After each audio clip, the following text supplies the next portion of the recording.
ડેડિયાપાડા આપના ધારાસભ્ય ચૈતર વસાવા 80 દિવસના જેલવાસમાંથી બહાર આવ્યા બાદ આજે પહેલીવાર રાજપીપળા કલેક્ટર કચેરી ખાતે એનયુ ગુજરાત પેટર્ન અને આયોજન અંગેની બેઠકમાં હાજરી આપી હતી।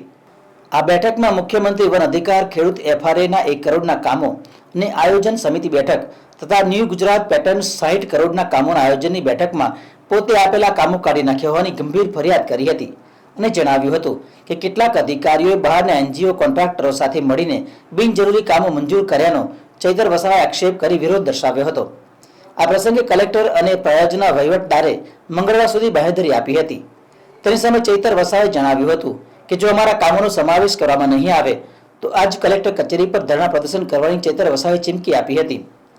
આજે ચૈતર વસાવાએ મનસુખ વસાવા નિવેદનનો સામે વળતો જવાબ પણ આપ્યો હતો। લોકો આવનારી તાલુકા જિલ્લા પંચાયતની ચૂંટણીમાં જવાબ આપી દેશે તેવો વળતો જવાબ પણ ચૈતર વસાવાએ આપ્યો હતો। ગુજરાત હાઈકોર્ટે ચૈતર વસાવાને ડેડિયાપાડા મત વિસ્તારની બહાર રહેવા જણાવ્યું હોય હવે તો જિલ્લાના વડામથક રાજપીપળાને પોતાનું હેડક્વાર્ટર બનાવશે। કોર્ટના આદેશ અનુસાર તેઓ રાજપીપળા ભાડાના મકાનમાં રહીને પ્રજાના કામો કરશે તેમ જણાવ્યું હતું। આજે કલેક્ટર કચેરી ખાતે કલેક્ટર સાહેબની અધ્યક્ષતામાં એફઆરએ યોજના અંતર્ગત 13 કરોડ રૂપિયાનું અને ગુજરાત પેટર્ન અંતર્ગત 60 કરોડ રૂપિયાના આયોજનની મીટિંગ હતી। આ મીટિંગમાં અગાઉ અમે જે પણ પ્રકારના કામો આપ્યા હતા એ કામો કાઢી નાખવામાં આવ્યા છે અને કેટલાક અધિકારીઓએ બહારના એનજીઓ કોન્ટ્રાક્ટરો સાથે મળીને બિનજરૂરી કામો મંજૂર કરી દીધા છે। ત્યારે એમાં અમે વિરોધ દર્શાવ્યો છે અને આવનારા દિવસોમાં જો લોક ઉપયોગી કામોનો સમાવેશ કરવામાં નહીં આવશે તો કલેક્ટર કચેરી ખાતે ધરણા પ્રદર્શન અને આંદોલનો પણ થશે અને ગુજરાત સરકારના માન્ય મુખ્યમંત્રી શ્રી અને પ્રભારી મંત્રી શ્રી સુધી આ મુદ્દો લઈને અમે જઈશું। આ વિસ્તારના લોકોના વિકાસ માટે આવેલા પૈસા અમે ક્યારેય સગે વગે કરવા નહીં દઈએ, ક્યારેય કૌભાંડ કરવા અમે નહીં દઈશું અને અમને માન્ય કલેક્ટર સાહેબ અને પ્રાયોજના અધિકારી સાહેબે મંગળવાર સુધીની બાહેધરી આપી છે। જો ત્યાં સુધી અમારા કામોનો સમાવેશ કરવામાં નહીં આવશે તો આજ કલેક્ટર કચેરી ખાતે અમે ધરણા પર ઉતરીશું।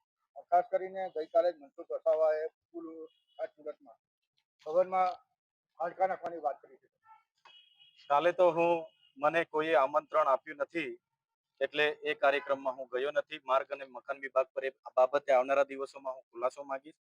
મનસુખભાઈ વસાવા અમારા વડીલ છે, અમે પણ એમના પરથી ઘણું શીખીએ છીએ, પણ મારા જેલમાંથી છૂટી જવાથી મનસુખભાઈને બળતરા થયા હશે તો આવું બોલતા હશે એવું હું સ્પષ્ટ માનું છું। મનસુખ દાદા જે પણ બોલે છે એ લગભગ સાંસદ છે એટલે પુરાવા સાથે બોલતા હશે, કેમ કે જે ઘટના ઘટી હતી તે મનસુખભાઈ લોકોએ ત્યાં બેસીને બનાવેલી ઘટના હતી। હું હજુ ત્યાંથી મીટિંગમાંથી ઉતરું છું ને મનસુખભાઈ ત્યાં હાજર થઈ જાય છે। મનસુખભાઈ આ લોકોને સર્કિટ હાઉસે લઈ જાય છે, સાથે પોલીસ અધિકારીને રાખીને એવી બંધ બેસતી ખોટી એફઆઈઆર બનાવડાવે છે જેના કારણે 80 દિવસ મારે જેલ ભોગવવું પડ્યું। પણ ભગવાન મનસુખ દાદાનો બી ભલું કરે એવી ભગવાનને પ્રાર્થના કરું છું। કુદરત કોઈને છોડતી નથી અને લોકો તો આવનારી તાલુકા પંચાયતમાં જિલ્લા પંચાયતમાં એનો જવાબ આપી દેશે। હું હાલમાં મારે તો રાજપીપળા ભરૂચ કે આટલામાં બીજું કોઈ મકાન છે નથી, મારું ગામમાં જ મારું ઘર છે, તો હાલમાં ભાડેનું મકાન મેં હોધું છું। આજે પણ મેં ધારાસભ્ય સાહેબને પણ દર્શનાબેનને પણ કીધું કોઈ મકાન હોય તો કહેજો, અહીંયા જ મારે રહેવાનું છે। ત્યારે મકાન મળશે તો હું રાજપીપળા ખાતે જ રહેવાનું છું।